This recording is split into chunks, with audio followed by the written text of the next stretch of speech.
In this multiple choice question from the given option, they are directing us to specify the correct option indicating the location where the stimulation of the muscle fiber by a motor neuron occurs. For this, let me understand in which way the nerve impulse is transmitted at the neuromuscular junction so that we can specify the correct answer after ignoring the wrong option. In this particular picture, you can see the transmission of the neurotransmitter from the presynaptic neuron to postsynaptic neuron through the synapses.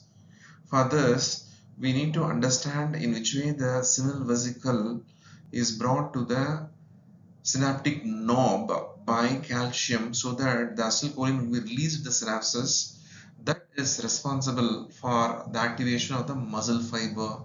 With this specification, we are choosing option A as a correct answer after ignoring option B, C and D to secure 4 marks. What are the points we told with this pictorial representation? We are giving as a recap to take the NEET notes for future reference. Though the synapses is responsible for the nerve impulse transmission, we are specifying through synapses between the afferent nerve fiber and muscle fiber. The neuromuscular junction links the neurological and muscular system. As a conclusion, with this specification, we are concluding option A as the correct answer to secure 4 marks.